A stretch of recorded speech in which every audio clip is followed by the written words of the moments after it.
Ang maganda lang sa game bukas ng Gilas Pilipinas at Australia ay hindi na natin kailangan magpuyat dahil magsisimula ang game na yan sa alas 7 ng gabi dito sa Pilipinas. Sa mga nandyan sa Saudi na mga kababayan natin, 2 p.m. Yan ang schedule ng quarterfinal game bukas sa FIBA Asia Cup kung saan susubukan ng Pilipinas na makakuha ng upset win laban dito sa napaka-formidable team na Australia, ang favorite dito sa FIBA Asia Cup.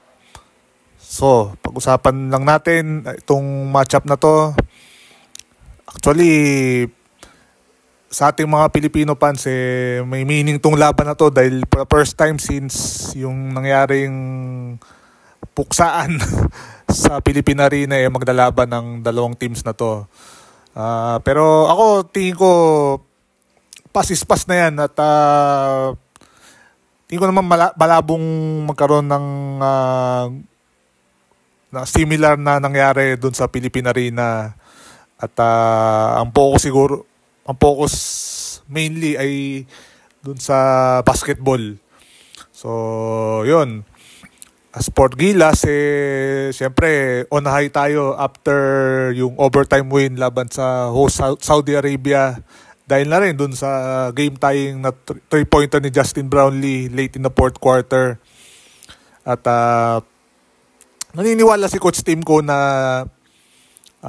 kahit yun nga natalo ang Gilas sa first 2 games sila at dahil sa manner na paano sila nanalo against Iraq and Saudi Arabia, hindi man siya maganda.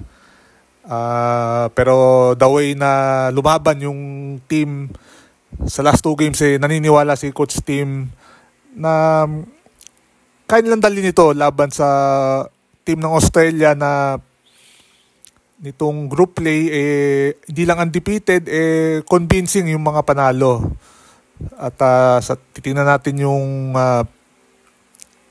resulta ng mga games ng Australia sa Group A. Nagsimula sila with a 97-61 win laban sa South Korea.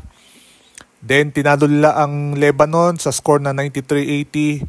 Tapos tinambakan nila ang Qatar sa score na 110-82. Dahil dyan automatic spot sa quarterfinals ang nakuha nila.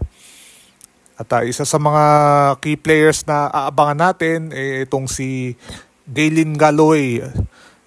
22 years old siya at naglalaro sa Sydney Kings sa NBL Australia.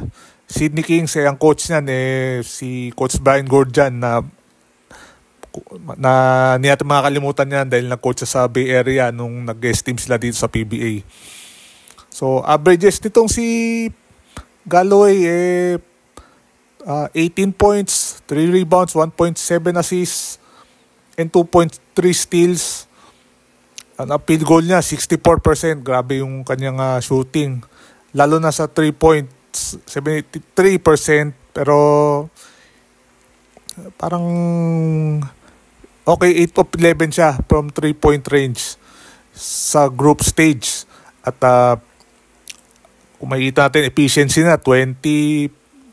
Efficiency na ay 20. Kaya ito sa mga abangan natin players at ginagawa na yun in only 22 minutes of playing time. Pero ngayong nasa knockout stages na tayo asahan natin na malaking minuto ang ibibigay dito kay Galen Galloway, lalo na against Gilas.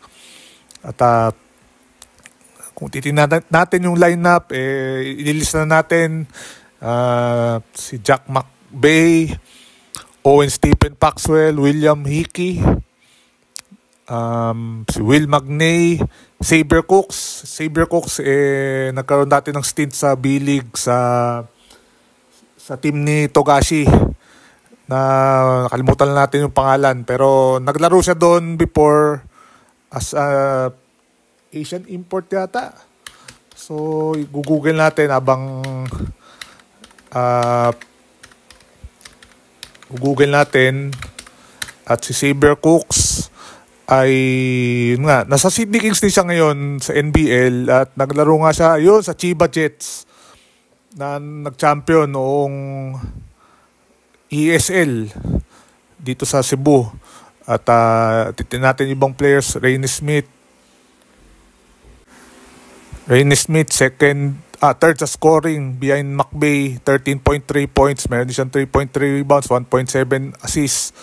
Para sa Australia, Jack White, Tari Wessels, Joshua Banan, Josh Daniels, kapatid ni Dyson Daniels nung lalaro sa Atlanta Hawks, and Ben Henshall. So hindi ito yung Australia na usually pag nanonood tayo ng mga big tournaments, may mga NBA player. Usually ito sa mga Asia Cup, madalas yung mga NBL players ang naglalaro. Pero still, isang formidable team pa rin ng Australia. Kahit sinong padala nila, malakas pa rin yan. At since naglaro sila sa FIBA Asia, nag-start maglaro sa FIBA Asia in 2017, wala pa silang natitikman na talo. At sila rin ang champions ng last 2 editions, 2017 sa Lebanon at 2022 sa Indonesia. So, mahirapan talaga ang Gilas dito. At sa history din ng matchups ng Gilas and Australia, isang beses pa lang nanalo ang Gilas pero napakatagal na. Noong pang mga 70s. At titingnan ulit natin sa website ng FIBA. So, ayun nga. So, titingnan ulit natin sa history ng last win ng Gilas or ng Pilipinas sa 1974 World Championship pa. So, mga lagpas 50 years. At mga recent meetings, Australia ang nanalo. Panalo din siya sa World Championship dito sa Pilipinas 1978. Of course, yung nangyaring brawl sa Philippine Arena 89-53, hindi pa nga natapos yung game na yon. Also, months prior, nanalo din ang Australia pero 16 points lang, 84-68. So, top test dito para sa Gilas. At siguro, nandun yung momentum dun sa panalo, confidence-wise mataas. Pero hindi magiging enough kung yun lang, dun lang aasa ang Gilas sa game na to. It will take some, hindi man perfect na game, siguro near perfect game, lalo na kay Justin Brownlee, then makontinue nila Dwight Ramos, ni AJ Edu, Scottie Thompson, yung kanilang mga ginagawa, hindi lang sa scoring or yun sa mga ibang aspects na saan sila successful. And then, kung si Kevin Kiambao ba, papakitang Gilas dito dahil sa tingin natin, after nung performance against Saudi Arabia, na-earn na ni Kevin Kiambao yung place niya sa rotation ni Coach Tim Cone. But still, nakadepende pa rin yun kay Coach Tim kung anong mga strategies niya, kung kanino siya lalong aasa pa dito sa game na to. So, yun lang. Again, ang game bukas, papalabas dito sa Pilipinas ng alas 7 ng gabi, live sa, I believe, One Sports. Pati rin yata siguro sa RPTV dahil mas friendly para sa atin lahat yung oras ng game. Again, 7 p.m. dito sa Pilipinas, 2 p.m. dyan sa Saudi Arabia. So, ano ba tingin natin na big test to para sa Gilas? Siguro kung in the first 3 quarters maging dikit lang yung laro, siguro dun magkakaroon ng chance ang Gilas na siguro makasingit laban dito sa Australia. Pero kung sa simula pa lang umarangkada na yung Australia at yung mga sakit na nakaapekto sa Gilas against Chinese Taipei, New Zealand, and Iraq, lumabas ulit, tingin ko mahirapan ang Gilas na makakuha ng inaasam na upset victory. Pero tignan natin, sabi nga nila, bilog ang bola. At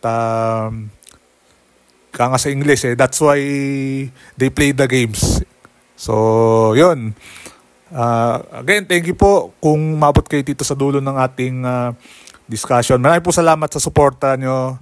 At after ng game, we'll try to get a quick reaction sa magiging game bukas ng Gilas Pilipinas at ng Australia. So, until then, we'll catch you up next time.